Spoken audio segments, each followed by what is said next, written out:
All of you. आज हम लोग प्रिंसिपल्स ऑफ टैक्सेशन और बेनिफिट अप्रोच के बारे में यहाँ डिस्कस करेंगे। यह पब्लिक फाइनेंस का पार्ट है जो कि पीजी सेमेस्टर 3 CC 12 पेपर है और BA 2 ऑनर्स में भी जो पब्लिक फाइनेंस पढ़ते हैं बच्चे, उनके टॉपिक में भी ये इंक्लूडेड है। बेनिफिट प्रिंसिपल के नाम से आप लोग इसे पढ़ रहे हैं। प्रिंसिपल्स ऑफ टैक्सेशन या करारोपण के सिद्धांत, इसका क्या मतलब है? प्रिंसिपल्स ऑफ टैक्सेशन में जब हम लोग पढ़ते हैं कि जब टैक्स का स्ट्रक्चर कोई भी देश तैयार करता है तो किस किस क्राइटेरिया को वो ध्यान में रखते हैं, और इसके लिए हम लोग पब्लिक फाइनेंस में टैक्सेशन का जो आप लोग चैप्टर पढ़ेंगे उसमें इसको पढ़ेंगे। अधिकतम सामाजिक कल्याण को ध्यान में रखते हुए टैक्स स्ट्रक्चर के लिए जो प्रिंसिपल्स या जो भी हम लोगों ने यहाँ पर सिद्धांत यहाँ पर जो पढ़ेंगे वो इसमें आएंगे, इसके तहत में आएंगे। और अधिकतम सामाजिक कल्याण और समाज द्वारा जो आय का वितरण हो रहा है, जो डिस्ट्रीब्यूशन आय का है, उस पर किस तरह से टैक्स लगाया जाए, इन सब बातों को ध्यान में रखते हुए ये हम लोगों ने 5 प्रमुख जो है सिद्धांत में इसको डिवाइड किया गया है, जिसमें है economic neutrality, equity, certainty, evidence और फिर एडमिनिस्ट्रेटिव एफिशिएंसी। ये प्रमुखतः जो सिद्धांत है, इन्हीं सिद्धांतों के तहत कोई भी टैक्स स्ट्रक्चर जो तैयार होता है, इसमें सबसे इम्पॉर्टेंट जो है वो है सेकेंड, इक्विटी। इक्विटी जो है या समानता, ये सबसे ज़्यादा इम्पॉर्टेंट है। और इसमें जो है फिर प्रमुखतः 2 थ्योरीज़ हैं, 2 सिद्धांत हैं। एक लाभ सिद्धांत जिसे हम बेनिफिट प्रिंसिपल कहेंगे, और दूसरा एबिलिटी टू पे सिद्धांत, यानी कर भुगतान का जो एबिलिटी है उसके आधार पर जो सिद्धांत है उसे हम एबिलिटी टू पे प्रिंसिपल कहते हैं। आज हम जिस सिद्धांत की यहाँ पर बात करेंगे, जिस प्रिंसिपल पर हम लोग चर्चा करेंगे, वो है बेनिफिट प्रिंसिपल। ये जो बेनिफिट प्रिंसिपल है आपका, इसको पुनः इसको मानकर हम लोग इसका जो बेनिफिट प्रिंसिपल जैसा नाम से पता चल रहा है कि ये कर लगाने का जो क्राइटेरिया है वो ये बताता है कि समाज में जो भी सामाजिक वस्तु का निर्माण हो रहा है उस पर जो है जिस व्यक्ति को या जिस भी कंज्यूमर को जितना लाभ हो रहा है, जिस तरह का लाभ हो रहा है, वो उतना उसके लिए पे करें। तो सामाजिक वस्तु के लिए जो वो पे करता है वही उसका टैक्स होता है।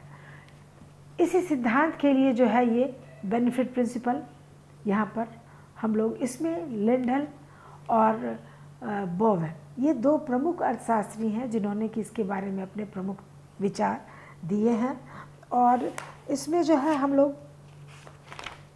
कह सकते हैं कि लिंडल मॉडल जो है, ये जो है एडम स्मिथ भी इस थ्योरी के जो है वो उसमें जो है वो इस विचार में रखते थे। उनका भी कहना था कि लोक व्यय का जो लागत है उसका आवंटन जिसको जितना लाभ मिलता है उसको उसके अनुसार उसका एलोकेशन होना चाहिए। तो हम लोग कह सकते हैं कि 19वीं सदी में भी इस सिद्धांत की व्याख्या की गई, लेकिन वो संकुचित रूप में थी। बाद में कई अर्थशास्त्री, जिसमें कि खासकर थे इटली के पेंटोलियानी, मेजोला और डी मार्को, ये सभी अर्थशास्त्री थे जिन्होंने कि इस सिद्धांत का जो है सहमति दी। इस सिद्धांत का उन्होंने भी जो है अपना उनका विवरण उन्होंने दिया, इतना महत्व इसको दिया। और लेकिन आज जो हम लोग पढ़ेंगे वो है इम्पोर्टेंट लिंडल मॉडल और फिर बोवेन मॉडल। पहले हम लोग पढ़ें लिंडल मॉडल। शॉर्ट में लिंडल 1919 में 1919 में इन्होंने ये थ्योरी दिया था। उसमें उन्होंने कहा कि 2 वर्गों में उन्होंने विभाजित किया था इस समस्या को। एक था प्रमुखतः सामाजिक राजनीतिक समस्या और दूसरा था पूर्णतः राजकोषीय समस्या। तो लिंडल ने जो है मेनली जो है प्योर प्योरली फिजिकल जो प्रॉब्लम था उसको कंसिडर किया। और इसमें जो है उन्होंने 3 जो है प्रमुख बातें उन्होंने कही थी, 3 प्रोसेस उन्होंने बताया कि लिंडल हमारे जो इसमें क्या क्या हमें करना है, जिसको करने की हम कोशिश करेंगे इस मॉडल में। पहला, लोक व्यय यानी जो पब्लिक जो एक्सपेंडिचर है और टैक्स कि टोटल जो क्वांटिटी है उसका पहले हम लोग डिटर्मिनेशन करेंगे कि कितना पब्लिक एक्सपेंडिचर है और कितना टैक्स की ज़रूरत जुटाने की ज़रूरत है। तो पहला काम तो यही हो जाता है, पहला प्रोसेस यही हो जाता है कि पब्लिक एक्सपेंडिचर और टैक्स की टोटल मात्रा का पता लगाना। दूसरा हो जाता है सार्वजनिक आवश्यकताओं के लिए जो है हमारे पास 2 प्रकार की वस्तु हो गई, social goods and private goods. दोनों के बीच में जो है कुल जो भी पब्लिक एक्सपेंडिचर है उसका किस तरह से एलोकेशन किया जाएगा, दूसरी ये प्रक्रिया है। और तीसरी प्रक्रिया है कि व्यक्तियों के बीच में टोटल टैक्स का किस प्रकार से हम लोग आवंटन या एलोकेशन करते हैं। तो ये 3 प्रमुख प्रक्रिया से गुजरना है जैसा कि लिंडल ने बताया, और इसके लिए उन्होंने एक मॉडल के द्वारा इसे समझाने की कोशिश किया।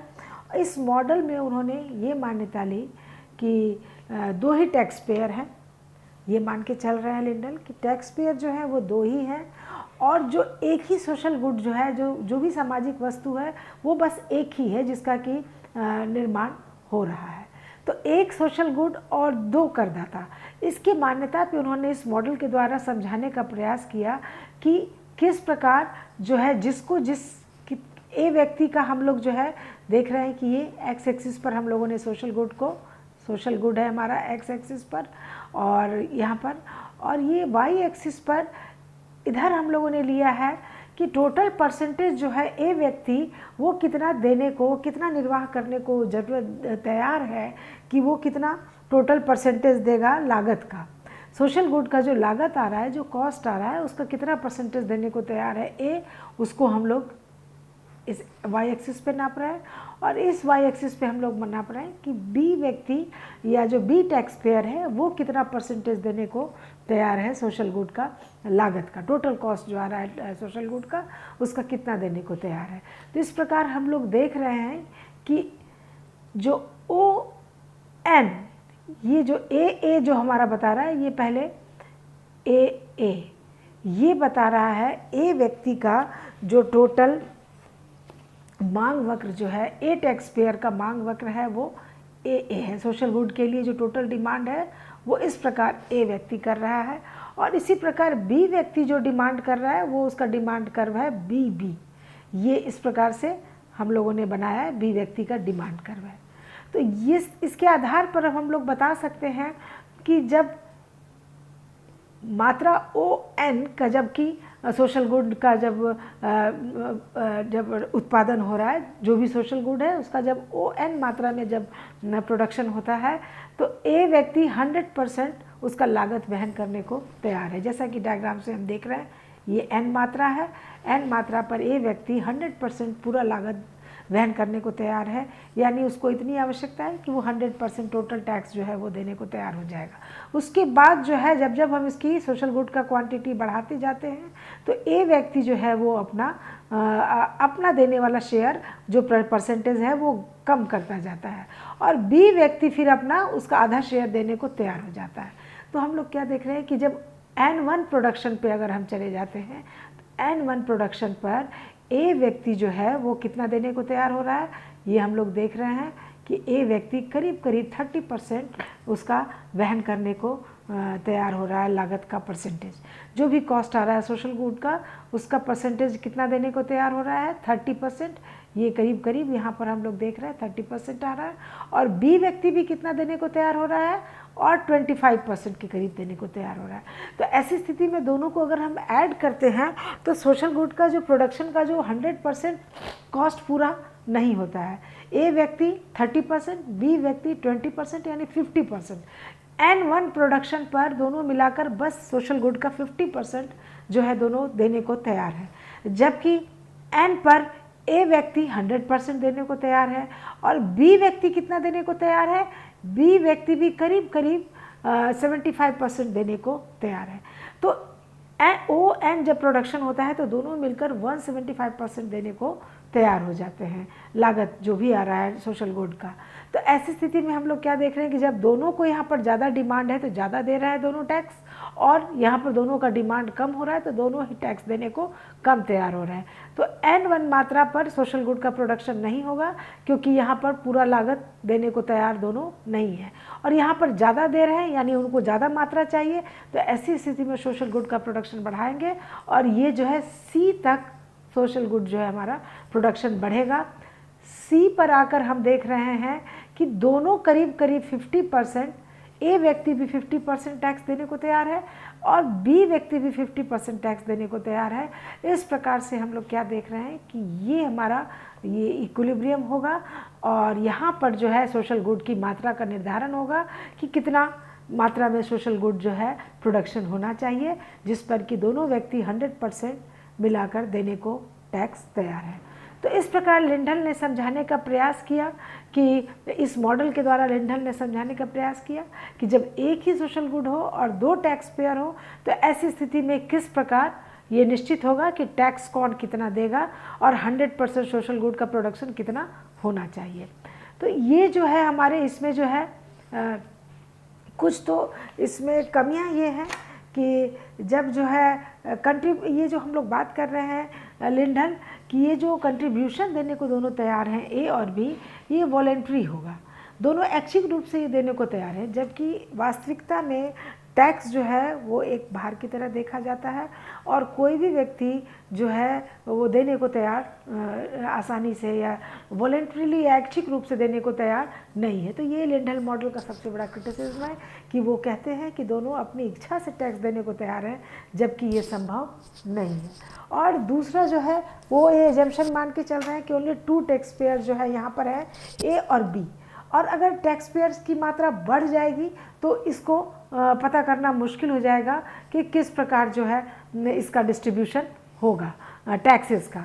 और तीसरा जो हम लोग ये मान के चल रहे हैं कि जो सी पॉइंट है इसको किस प्रकार से जो है इसको प्राप्त किया जाएगा। सी पॉइंट को प्राप्त करना भी एक मसला है, एक कठिनाई है यहाँ पर। तो इस प्रकार हम लोगों ने देखा कि लिंडल मॉडल कई जगह एप्लीकेबल हो सकता है, लेकिन इसकी कुछ परेशानियां हैं।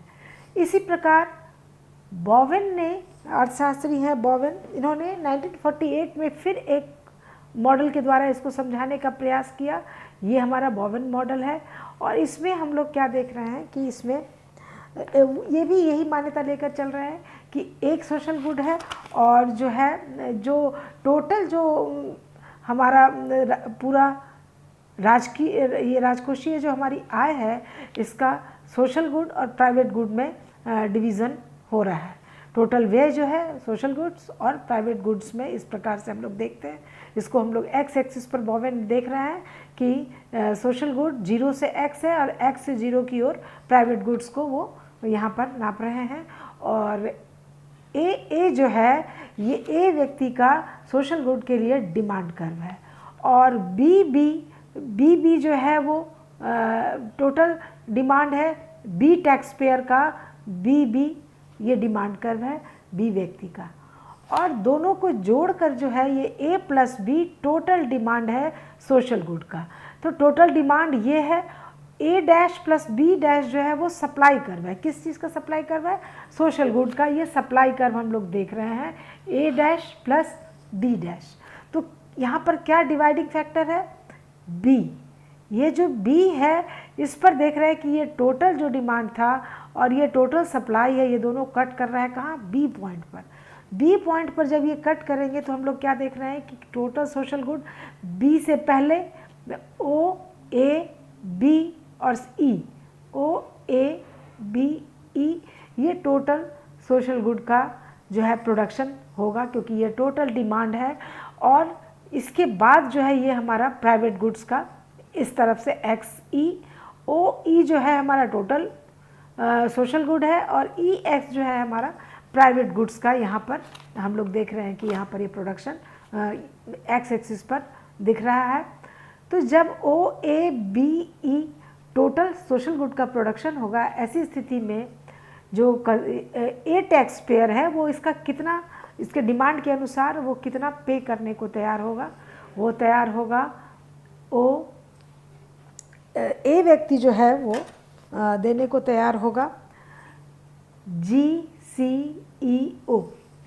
ए व्यक्ति कितना देने को तैयार है टैक्स? ए के अनुसार हम लोग देख रहे हैं GCEO इतनी मात्रा जो है वो, ये हमारा OX जो है ये टोटल नेशनल इनकम है।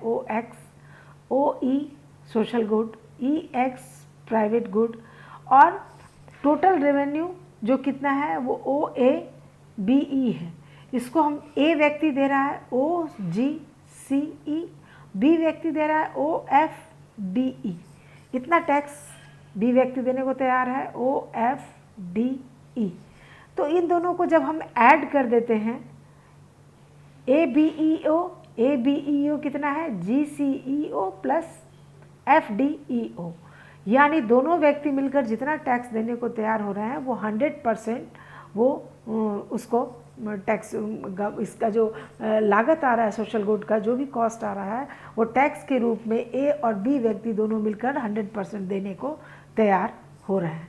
तो इस प्रकार हम देख रहे हैं कि बॉवेन मॉडल और लिंडन मॉडल करीब करीब एक ही बात को बताने का प्रयास करते हैं। दोनों ही ये बताते हैं कि जिसको जितना बेनिफिट हो रहा है वो उतना टैक्स देने को तैयार हो जाएगा। लेकिन हम लोग कह सकते हैं कि ये जो है इसमें भी कुछ बॉवेन मॉडल के लिए भी हम लोग कह सकते हैं कि कुछ खामियां हैं कि व्यक्ति जो है हमेशा अपना प्रेफरेंस पब्लिक गुड्स के लिए जाहिर नहीं करते हैं, क्योंकि शुरू में लोगों को पता नहीं होता है कि किस पब्लिक गुड का कितना किसको लाभ होने वाला है, इसलिए उसको बेनिफिट भी ठीक से पता नहीं होता है। इस आधार पर वो अपना प्रेफरेंस भी जाहिर ठीक से नहीं करते हैं। और इसके बाद हम लोग ये कह सकते हैं कि इस मॉडल में कि अगर गवर्नमेंट कल्याणकारी है, वेलफेयर गवर्नमेंट है और उसका काम निर्धनों की सहायता करना है, तो ऐसी स्थिति में बेनिफिट प्रिंसिपल जो है वो सिद्धांत के अनुसार नहीं होगा, कल्याणकारी गवर्नमेंट के लिए लाभदायक नहीं होगा। क्योंकि जिनका इनकम ज़्यादा है, समाज में जो इनकम ग्रुप है और जो लो इनकम ग्रुप है, उन दोनों को हम लोग सोशल गुड के लिए एक बराबर चार्ज करना उचित नहीं जान पड़ता है। इसलिए हम लोग कह सकते हैं कि बेनिफिट प्रिंसिपल की जो कि दिखने में साधारण लगता है कि जितना लाभ है उतना टैक्स पे करें, लेकिन जब हम अधिकतम कल्याण की बात करते हैं तो वहाँ पर इसको लागू नहीं किया जा सकता है। कुछ ज़रूर ऐसे उदाहरण हैं हमारे पास, जैसे कि इलेक्ट्रिसिटी है, पानी है, वाटर सप्लाई है। इन चीज़ों में हम इस प्रिंसिपल को बिल्कुल एज इट इज़ लागू कर सकते हैं कि जो सोशल गुड गवर्नमेंट आपको दे रही है उसका उस तरह से भुगतान किया जाए। लेकिन जैसे स्कूल है, शिक्षा है और हमारा हेल्थ सेक्टर है जो सोशल गुड है, जिसमें कि सबसे ज़्यादा गवर्नमेंट का जो है इसमें राजस्व या एक्सपेंडिचर होता है, उसको फिर लाभ सिद्धांत के तहत नहीं आंका जा सकता है, क्योंकि समाज में जो है कल्याण को सर्वोपरि गवर्नमेंट मानती है। तो ऐसी स्थिति में लाभ सिद्धांत की कुछ लिमिटेशंस हो जाते हैं। तो आज इतना ही। नेक्स्ट लेक्चर में हम लोग जो है एबिलिटी टू पे प्रिंसिपल के बारे में